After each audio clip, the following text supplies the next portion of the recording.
Hello student, हम लोग rabbit का डाइजेस्टिव सिस्टम पढ़ रहे थे। डाइजेस्टिव सिस्टम में आपको मैं माउथ और बकर कैविटी दोनों को पढ़ा चुकी हूँ। आज स्टार्ट करते हैं फेरिंक्स वाले भाग से। ठीक है, फेरिक्स है, इसमें क्या होती है, ये फेरिक्स बकर कैविटी के बाद आगे कौन सा भाग आती है, फेरिक्स भाग आती है। ये जो फेरिक्स है वो गलेट, ठीक है, गलेट होती है। ये गलेट दरारें होती है जिनमें भोजन को, यहाँ पर जब भोजन निगला जाता है तो ये मान लीजिए क्या है, गलेट वाला भाग है। ठीक है, तो ये दो भागों में आगे ही डिवाइड होता है इस तरह से। ठीक, तो ये जो भाग है, ये वाला भाग है, वो कौन सा भाग है इसका, गलेट वाला। ठीक है, जिसमें ये वाला भाग क्या होंगे इसके, गलेट वाला भाग होगा, जिसमें क्या करे, भोजन को निकालने का कार्य कर रहे हैं। वो कौन सा भाग है, गलेट। अब यही आगे होकर एक ब्रांच जैसी संरचना निकालती है, वो कौन सा भाग है इसका, ग्लॉटिस वाला भाग है। ठीक है, कौन सा भाग है, ग्लॉटिस वाला भाग है। इस ग्लॉटिस वाले भाग में एक कपाट जैसे एक संरचना पाई जाती है। ठीक है, उस संरचना को क्या कहा जाता है, उस संरचना को कहा जाता है एपिग्लॉटिस कहा जाता है। जब भोजन को निगला जाता है, जब भोजन क्या निगलेगा तो भोजन ग्लॉटिस वाले भाग में जाकर कहाँ, ईसोफेगस या ओसोफेगस वाले भाग में जाएगा। ठीक है, ईसोफेगस में आएगा। तो ये जो ईसोफेगस है, तो यहाँ भोजन आएगा, तो यहाँ की जो कपाट होती है या दरवाजे होते हैं वो क्या हो जाती हैं, बंद हो जाती है। ठीक है, तो ये फेरिक्स वाला भाग है जिसमें गैलेट है। ठीक है, ये गैलेट वाला भाग है, आगे यही दो भागों में बटी हुई रहती है। तो ये जो बटी हुई है श्वसन नली वाला भाग है। ठीक है, रेस्पिरेशन वाला भाग है। तो क्या है, ग्लॉटिस वाला भाग। तो इस ग्लॉटिस वाले भाग में यहाँ एक कपाट पाए जाते हैं जिसे एपिग्लॉटिस कहते हैं। जब भोजन को निकला जाता है तो यही एपिग्लॉटिस है, वो ग्लॉटिस के दरवाजे को बंद कर देती है, जिससे भोजन है वो लंग तक नहीं जाती है। ठीक है, आगे देख लेते हैं रैबिट के डाइजेस्टिव सिस्टम। ठीक है, रैबिट है, रैबिट का क्या है, ये डाइजेस्टिव सिस्टम है। तो ये क्या है, जैसे फेरिनिक्स है, फेरिक्स भाग, फेरिक्स से किस में आएगा, ईसोफेगस में आएगा। तो ये जो ईसोफेगस है वो आगे कहाँ खुलती है, स्टमक में खुलती है। स्टमक है आगे इंटेस्टाइन में खुलती है। तो इंटेस्टाइन में ये भाग है, सबसे पहले कौन सा है, इसका डिओडेनम वाला भाग है जो यू आकार की नली संरचना होती है। इस डिओडेनम के बीच में पेनक्रियाज पाई जाती है। ठीक है, ये डिओडेनम से आगे बाइल डक्ट आकर जुड़ी हुई रहती है। फिर इसका कौन सा आगे डिओडेनम में कहाँ पर खुल रही है, इलियम वाला भाग आती है। इलियम में फिर आ जा इलियम, ये सभी जो डिओडेनम से इलियम तक की भाग होती है वो होती है स्मॉल इंटेस्टाइन। ठीक है, फिर यार क्या आता है, लार्ज इंटेस्टाइन आती है। ये कौन सा भाग है इसका, सीकम वाला भाग है। ठीक है, सीकम है, कोलोन वाला भाग है, और एक कौन सा भाग है, रेक्टम भाग है। तो इसमें जो सीकम वाला भाग है उसके लास्ट में अपेंडिक्स पाई जाती है। ये अपेंडिक्स है, अपेंडिक्स क्या करते हैं, क्लोरोप्लास्ट को पचाने का कार्य करते हैं। जो हरी सब्जियां खाते हैं, जैसे भोजन को बिना पकाए ग्रहण करते हैं, जिसमें क्लोरोप्लास्ट रहते हैं, उसमें पचाने के लिए क्या पाई जाती है, अपेंडिक्स पाई जाती है। ठीक है, अपेंडिक्स। तो ये कौन, सीकम वाला भाग है। फिर कौन सा भाग आता है इसका, कोलोन वाला भाग, फिर रेक्टम वाला भाग। ठीक है, फिर लास्ट में क्या, एनस के द्वारा ये बाहर खुलती है। तो अपचित भोजन है वो किसके द्वारा, रेक्टम के द्वारा बाहर निकाल दिया जाता है। ठीक है, तो ये क्या है, एलिमेंट्री कैनाल है, पूरा इसका डाइजेस्टिव सिस्टम है। आगे स्टार्ट करते हैं हम लोग इसके ईसोफेगस। ठीक है, फेरिनिक्स को समझ में आ गया। अब स्टार्ट क्या कर रहे हैं, स्टार्ट करेंगे ईसोफेगस। ईसोफेगस है, ईसोफेगस जो गलेट है।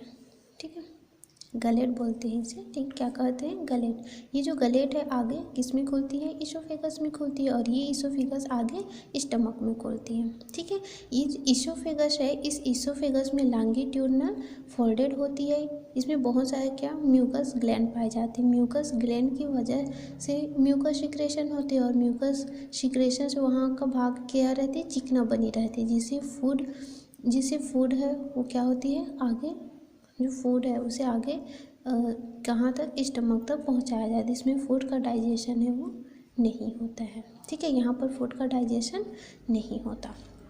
आगे आते हैं स्टमक में। तो क्या ये ईसोफेगस है वो आगे कहाँ खो रही है, स्टमक में खो रही है। ये क्या है, स्टमक है।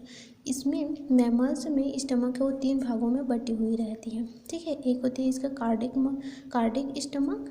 ठीक है, कार्डिक पार्ट है इसका, एक है इसका पाइलोरिक पार्ट और एक है इसका फंडिक पार्ट। 3 पार्ट में बटी हुई है। ठीक है। स्टमक कितने पार्टों में, 3 पार्टों में बटी हुई, एक है कार्डिक स्टमक, एक है पाइलोरिक स्टमक और एक होती है फंडिक स्टमक। ठीक है। अब देखते हैं ये क्या स्टमक है, कौन कौन से पार्ट है। तो ये कार्डिक पार्ट है, ठीक है। ये वाला भाग कौन सा, इसका कार्डिक पार्ट है।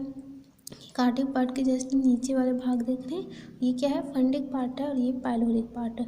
तो इसमें जो कार्डिक पार्ट और पाइलोरिक पार्ट है, इन दोनों के बीच में क्या पाई जाती है, फंडिक पार्ट पाई जाती है। फंडिक पार्ट है, इन दोनों की अपेक्षा बहुत अधिक इनकी जगह होती है। ठीक है, बहुत बड़ी क्या रहती है, इसमें फंडिक पार्ट है वो बड़ी रहती है।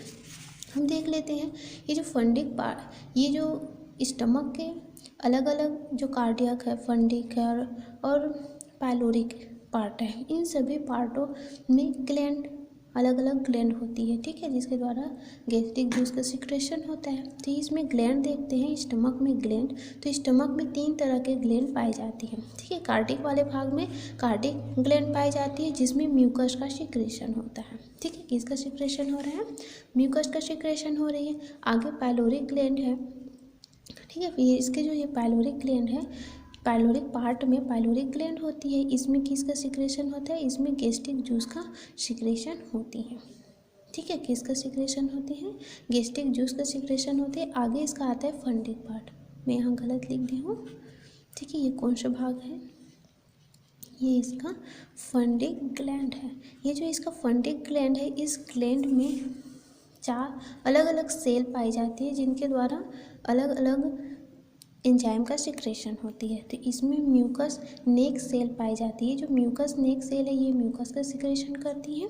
ठीक है, जाइमोजेन है, जाइमोजेन सेल है, ये क्या करती है, क्या एक है प्रोरेजिन।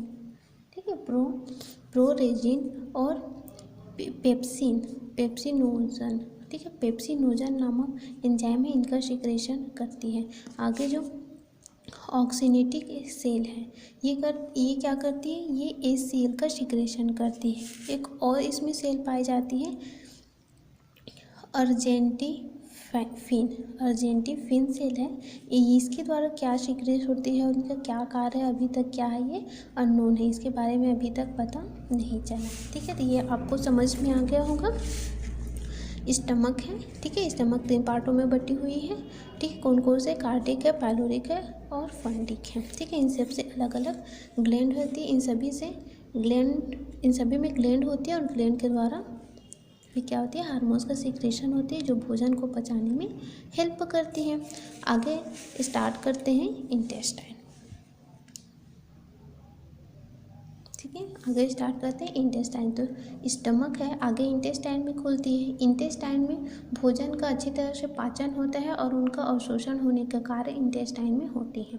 ठीक है, ये इंटेस्टाइन है वो 2 पार्टों में बटी हुई रहती है। इनके 2 भाग होते हैं, एक होता है स्मॉल इंटेस्टाइन और एक होता है लार्ज इंटेस्टाइन। इसके जो स्मॉल इंटेस्टाइन है, ठीक है, ये भी 3 भागों में बटी हुई रहती है, डिओडिनम है, इलियम है और जेजुनम है।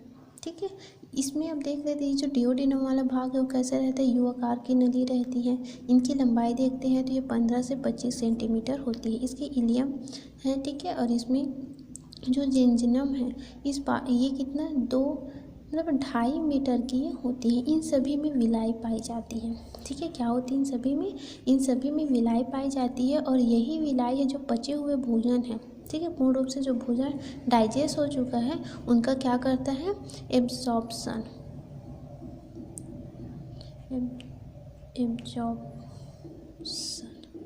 ठीक है, क्या करता है, एब्जॉर्प्शन करने का कार्य, मतलब अवशोषित करने का कार्य कौन करता है, विलाई करती है। ठीक है, अब भोजन जो पचा हुआ भोजन है उसे अवशोषित कर लिया, जो अनपचित भोजन है और जो बॉडी के लिए हानिकारक है वो आगे कहाँ चली जाती है, लार्ज इंटेस्टाइन में चली जाती है। लार्ज इंटेस्टाइन भी 3 भागों में बटी हुई रहती है। एक होती है सीकम, ठीक है, एक होता है कोलोन और एक क्या होती है, रेक्टम। तो इनके जो सीकम वाला भाग है वो 45, ठीक है, 45 सेंटीमीटर होती है। कोलोन भी 45 सेंटीमीटर होती है और इसका रेक्टम है वो सबसे अधिक, जैसे इनमें कितना है, 80 सेंटीमीटर की होती है। ठीक है, इसमें जो सीकम है, ये जो सीकम वाला भाग है इसमें लिम्फ ग्लैंड पाई जाती है। ठीक है, कौन सा ग्लैंड पाई जा रही है, यहाँ पर लिम्फ ग्लैंड पाई जा रही है। ये लिम्फ ग्लैंड है, ये लिम्फ ग्लैंड क्या करते हैं, इस जो लार्ज इंटेस्टाइन में जो हार्मफुल बैक्टीरिया आती है, ठीक है, हानिकारक बैक्टीरिया होती है, उसे किल करने का कार्य कौन करती है? लिम्फ ग्लैंड करती है। तो भोजन है जो अपचित भोजन है वो कहाँ है? सीकम से कहाँ जाती है? कोलोन में आती है, कोलोन से रेक्टम में, ये रेक्टम में अनपचित भोजन है, क्या अनपचित भोजन है वो एकत्र हो जाती है। तो एकत्र होने की इसमें इस तरह से थैलेनुमा क्या संरचना पाई जाती है, ठीक है। ये थैलेनुमा संरचना जिसमें क्या होती है? अपचित भोजन है वो एकत्र रहती है। और फिर अपचित भोजन है उसे एनस के द्वारा बाहर निकाल दिया जाता है, ठीक है।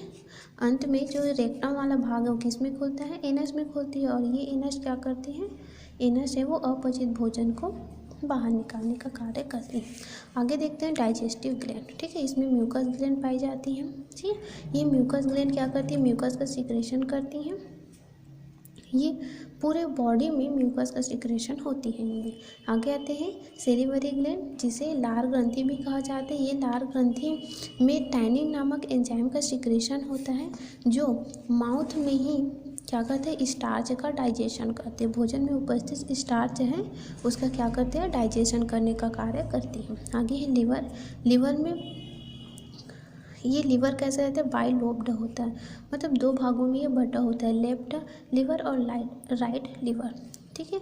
इसमें बाइल जूस का सिक्रेशन होता है। ये बाइल जूस है वो गाल ब्लैडर में एकत्र रहती है। गाल ब्लैडर कहने का जो पित्ताशय है उसमें क्या रहता है? बाइल जूस रहता है।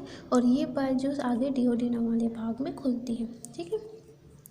आगे आते हैं इसके पेनक्रियाज ग्लैंड है। पेनक्रियाज ग्लैंड, ये पेनक्रियाज ग्लैंड है डिओडिनम के बीच में। देखे थे इसे डिओडिनम था, इनके बीच में क्या था? पेनक्रियाज ग्लैंड था, ठीक है। तो ये पेनक्रियाज ग्लैंड में 3 तरह के सेल पाए जाते हैं। एक है अल्फा सेल, बीटा सेल और गामा सेल। तो इनमें जो अल्फा सेल है इनके द्वारा इंसुलिन का सिक्रेशन होता है, ठीक है। इंसुलिन हार्मोन्स का सिक्रेशन होता है। बीटा सेल है उसमें ग्लूकेगान का सिक्रेशन होता है। और गामा सेल है इसमें सीरोटीन का सिक्रेशन होता है, ठीक है। इन सभी हार्मोन्स का अलग अलग सेल में अलग अलग हार्मोन्स का सिक्रेशन होता है, ठीक है।